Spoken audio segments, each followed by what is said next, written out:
Bloomberg Audio Studios. Podcasts, radio, news. The freedom of one person may come at the expense of the loss of freedom or the unfreedom of others, or as the great Oxford philosopher Isaiah Berlin put it, freedom for the wolves is often meant death for the sheep. Welcome to the City of London. The City of London. The next station is Bank. Please mind the gap between the train and the platform. The financial heart of the country. The City. The City. Welcome to In the City. Stand clear of the doors, please. Another week, another look at the conversations motivating policymakers and financiers around the world. I'm Francine Lacqua. And I'm Allegra Stratton, back with you in the London studio with Fran, myself, and with Dave out for one more week. We've brought along some help from the Votonomics crew. Welcome opinion columnist Adrian Wooldridge. Good afternoon. Who's reading a book while we speak. Adrian, really a big brain on all things economics. A bit of a historian, Adrian, is how I would describe you. I know nothing about economics, actually. I know a bit about history. We're not recording this, are we? No, we are. I'm so sorry. It's all good. No, but it's good. I think it's great. I'm afraid she'll run that. Sorry. Someone will 100% use that. Is this me? Okay. You just heard from our guest this week, Nobel Prize-winning economist Joe Stiglitz. He joins us in the London studio for a conversation on his newest book, The Road to Freedom, Economics and the Good Society. Stiglitz served as chair of the White House Council of Economic Advisors during the Clinton administration. 5 years after leaving the White House, he published Globalization and Its Discontents. He subsequently wrote several more books hitting topics like the global financial crisis and inequality. And given the success of those books, and of course the Nobel, I think it's fair to say he's a pretty famous economist. Hey, Fran? I would say so. Joseph Stiglitz, welcome to In the City. Now, you wrote a very interesting new book talking about freedom and economics. And basically the premise of the book is that maybe we've gone too far in capitalism and that it's hurt people's freedoms. That's right, particularly the form of capitalism called neoliberal capitalism, which in its very name talked about liberal, meant freeing. It was about getting rid of regulations, lowering taxes, giving enterprise more freedom to do. But that had the effect of, in many ways, taking away other people's freedom. An example, freedom to exploit others takes away the freedom of the exploited. In fact, when the drug companies raise their prices to skyrocket levels, the right to live of others is taken away. Freedom to pollute means climate change is there. If you have asthma, you may die. And another example that we saw very strongly in 2008, freedom of the banks to engage in risk-taking and to exploit abusive credit card practices, meant in the end, we were all forced to bail out the banks. We lost our freedom. So one of the central messages of the book is that the freedom of one person may come at the expense of the loss of freedom or the unfreedom of others, or as the great Oxford philosopher Isaiah Berlin put it, freedom for the wolves is often meant death for the sheep. And we've been going through something like that in the United States and around all the countries in the advanced countries where neoliberalism has predominated. I wanted to ask you a little bit about Isaiah Berlin and his two concepts of liberty, which was in his inaugural lecture in Oxford in 1958. And he distinguishes between negative and positive freedom. Negative freedom being freedom from interference or coercion from outside, and positive freedom meaning freedom to be educated, be well-fed, be looked after by the welfare state. I approach the concept of freedom as an economist. I don't want to pretend that I'm solving all problems. And for an economist, freedom is about what you can do, your opportunity set. Somebody at the point of starvation doesn't really have freedom. He does what he has to do to survive. Wealthier people have the possibility of making more choices. So for me, those two ideas are intertwined. When somebody harms you, it takes away what you can do. If they harm you by giving you COVID-19, you're put in the hospital. That takes away your freedom. And the same way, if you don't get an education, if you don't get health care when you're a child, your freedom, your opportunity set, what you can do is thereby diminished. So in a sense, I think his distinction between positive and negative freedoms is a little bit artificial. What really matters is, in the end, the choices that you can make. Now, what are the implications of your more expansive view of freedom in terms of public policy?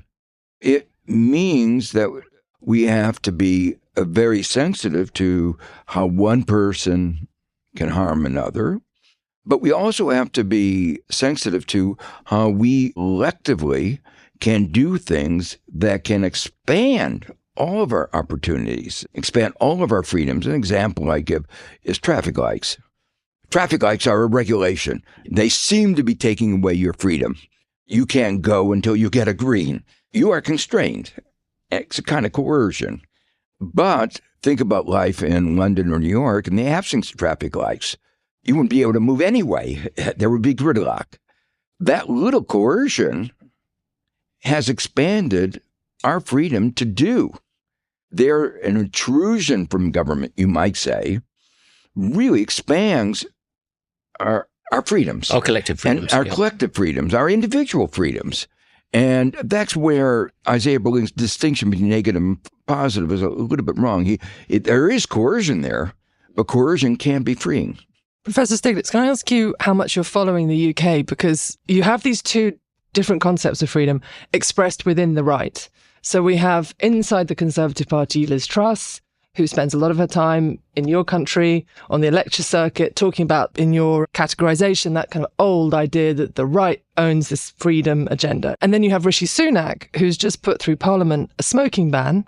On the one hand, you've got Liz Truss saying, I cannot vote for this. And lots of people, by the way, supporting her within that party saying, we cannot vote for this because it is taking away people's ability to choose, their freedom to choose. And then you have the Prime Minister of the right who is saying, is it really that free to be damaging, allowing people to damage their health? So I'm just wondering if it surprises you that you see this within a politician of the right. Or Not a surprise. There's secondhand smoke. And we know secondhand smoke hurts other people's health. So you are hurting other people's health. And moreover, if you smoke, you're going to wind up with a higher probability of a whole range of diseases. You go to NHS, you impose costs on the NHS, you get these illnesses earlier in life. Unambiguously, you're imposing costs on the rest of society. We have a humanitarian society that can't look the other way and say, it was your fault for smoking. We're going to let you rot. And interestingly, just to finish your point, Professor Stiglitz, the public, the polling shows people support it. So you have this kind of expression within Parliament of this very assertive, aren't they, Adrian? Absolutely. These guys are, and if we have a leadership contest sometime soon, they will be a very muscular force within that. They would say we have a freedom to go to hell in our own way. Yeah, But I'm paying for. But we're paying for that. They pay more in some kind taxes because they pay £50 for a packet of cigarettes or whatever it is these days. Yeah, but it doesn't make up for what they impose on others. But the right has claimed the freedom agenda. In the United States, there's something called the Freedom Caucus in the Republican Party that's trying to restrict government spending. At the same time, they are against abortion. They want to take away the freedom of women to make their own decisions. One thing that we've seen over the last decade is the American economy, the US economy really surging ahead, and the EU economy stagnant. And there's a great deal of US envy. If you look at the number of big global companies. I was thinking about If you look at the big number of big global companies in the world, the US has increased the number, the EU has gone down, China's gone up a bit. If you look at productivity growth, it's higher in than the US than it is in the EU. The EU is going through this angst at the moment about stagnation. Americans seem to be booming, seem to be, at least the people who run the place, seem to be quite happy about the economy. It's partly that they've had a big stimulus, but not just that they've had a big stimulus. Corporate America is happier than corporate Europe. Doesn't that slightly square your argument? No, we've been lucky, and we've had good policy. We've had strong stimulus of the economy under the Biden administration. But under Trump, the economy was growing pretty well before the COVID disaster struck. That's right. But he also had a big stimulus from a tax cut, which actually didn't increase investment that much, but it was a huge amount of money. So the bang for the buck was very low. But under Biden, we had the American Recovery Plan that in 1 year reduced poverty among children by 40%. We had the CHIPS and Science Act, the infrastructure bill, the IRA, which now is estimated more than $1 trillion. Yeah, it's a lot of money. Stimulus. That's a lot of money. But the EU has put in a lot of stimulus since then. Nothing in comparison. But let me just go on.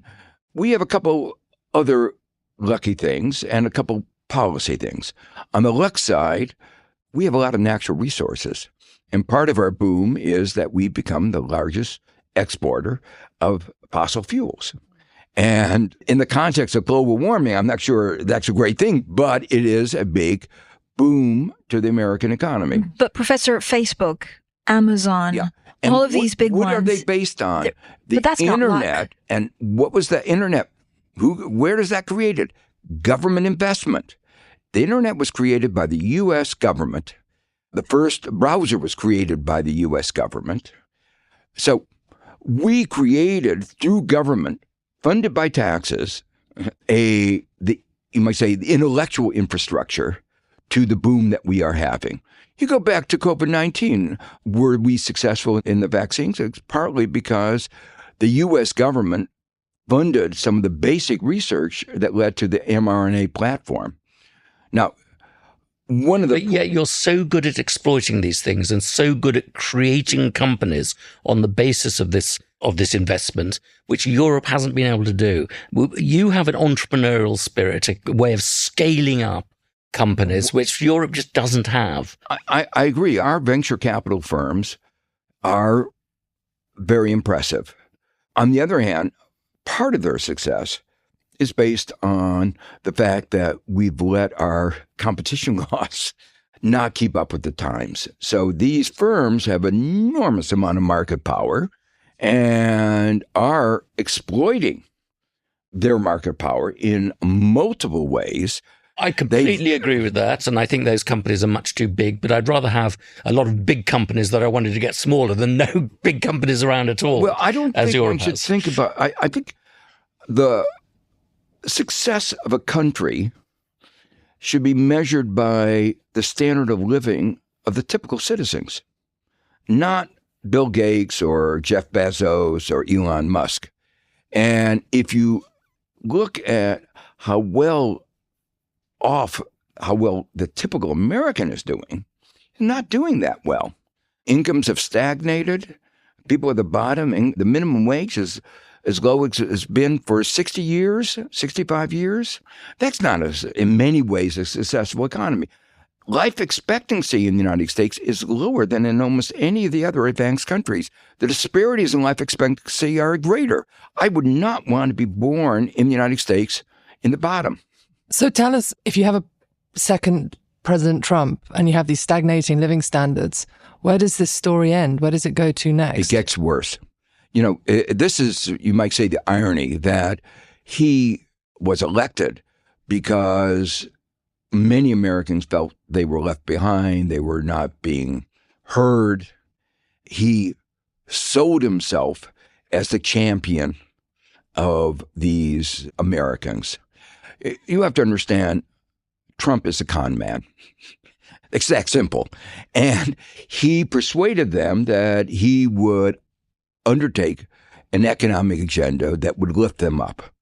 So what did he do?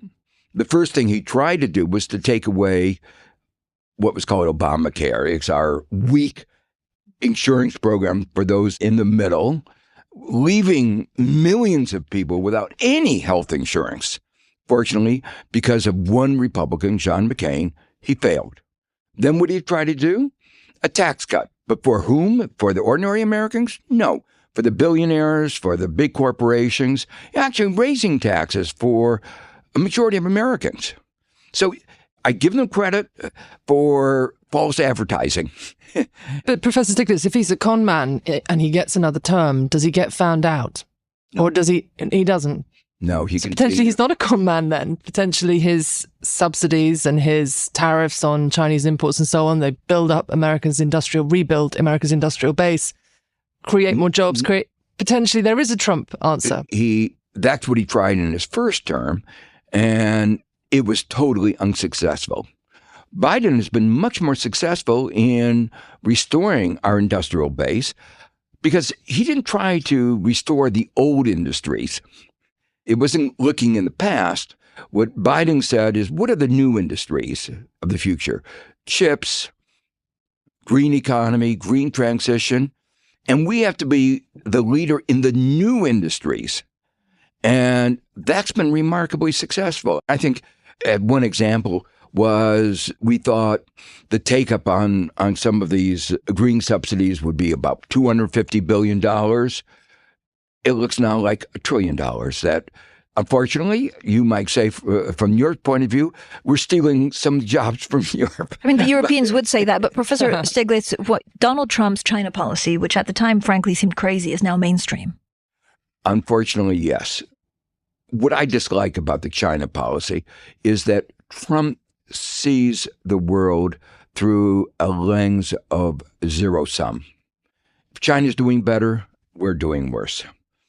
Economists, I would say since Adam Smith, have said there's synergies here. Comparative advantage, Ricardo, said that we both can gain from trade if we manage it in the right way. They're doing better does not mean we have to do worse. But do you really think that's the Biden philosophy right now? I think there's mixed feelings in the Biden administration. The national security establishment, I think, is very worried that China's economic prowess exceeds America's in many industrial areas, many areas of high tech. And they don't like ceding that kind of technological power, economic power to China. Do you think we've reached the end of the age of neoliberalism? And if so, is that a good or a bad thing? I think we have reached the end of the age of neoliberalism, but like any strong ideology, the death throes take a long time. And what was the essence? What was the essence of neoliberalism, and why was it such a bad thing in your view? It was low taxes and low regulation would lead to unfettering markets, and that would lead to growth, and that growth would benefit everybody, what's called trickle-down economics. And unfortunately, what happened is growth was, in the United States, for instance, 40% below over the period 1980 to before the pandemic, below what it was the previous 30 years. So growth slowed, and what limited growth occurred went overwhelmingly to the very top. And so it was the failures that have led to that kind of disillusionment. Let me make it clear, there were some successes. It's not like it was utter disaster, but it didn't achieve what it said it was going to achieve. And where there were achievements, it was because the government played an important role. And what about the free trade part of that formula? Was free trade oversold as a solution to the world's problems? Free trade was oversold. Oversold in two ways. The magnitude of the benefits were exaggerated. There were benefits, but the magnitude and the magnitude of the costs, including the distributive costs, were underestimated. So we've now had in the United States some very careful studies of the effects of WTO, of China's accession to the WTO and of NAFTA.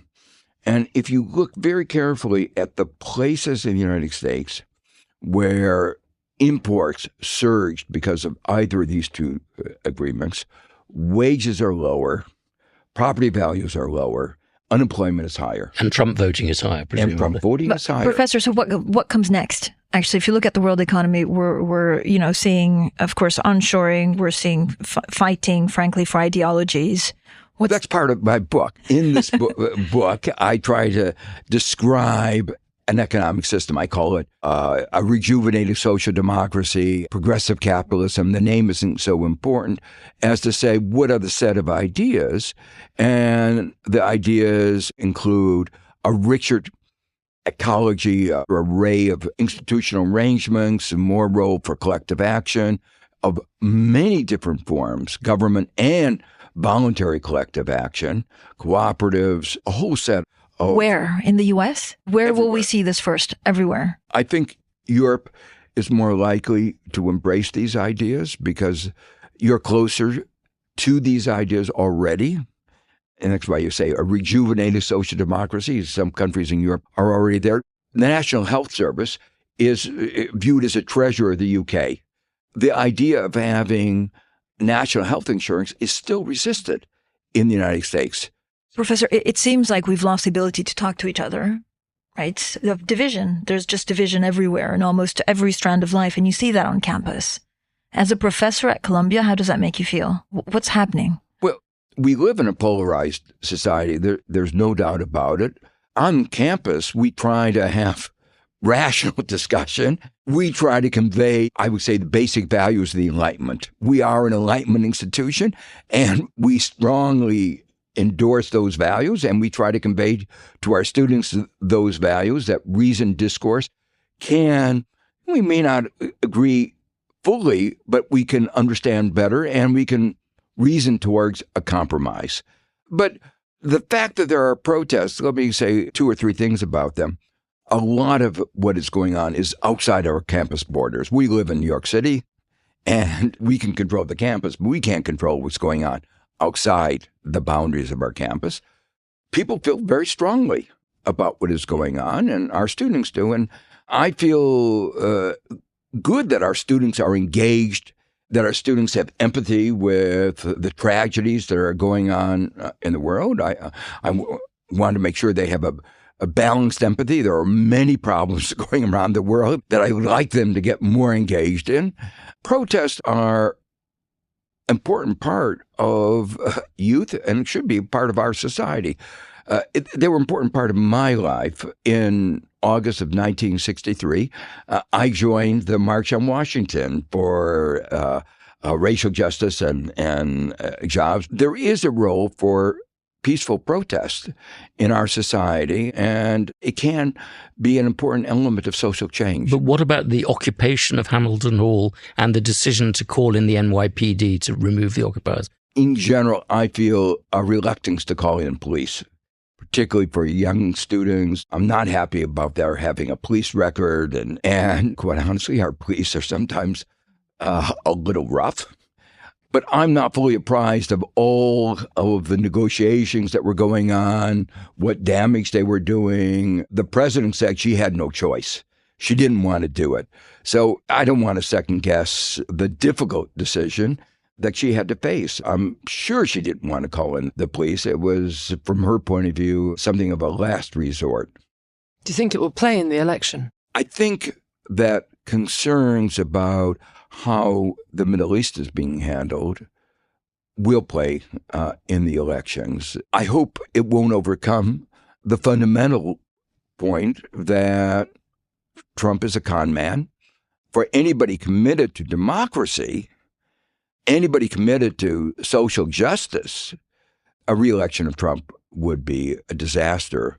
I really hope that Americans will realize that Biden may not have done everything that they would have liked. That's politics. He has multiple constituencies that he's trying to respond to, and he's making judgments based on what he thinks is the right thing. So they may disagree with him, but the consequences of Trump would be such a disaster for the United States and for the rest of the world that I hope Americans will make the right decision. What's your hunch on the outcome? That it will be Biden? I am optimistic. I think they will make the right decision. When they go in the into that booth and they think about what kind of world do I want for my children? What kind of a world do I want for the next 4 years? It's hard for me, anybody who has faith in the American people, to say they won't choose Joe Biden. Professor, thank you so much for joining us. Thank you. Wonderful. Thank you. We could have talked to you for another 3 hours. But... Thanks for listening to this week's In the City from Bloomberg. This episode was produced by Summer Sadi, additional editing by Blake Maples, show open design by Moses Annam. Brendan Francis Newman is our executive producer. Sage Bauman is head of podcast. Please subscribe, rate, review wherever you listen to podcasts.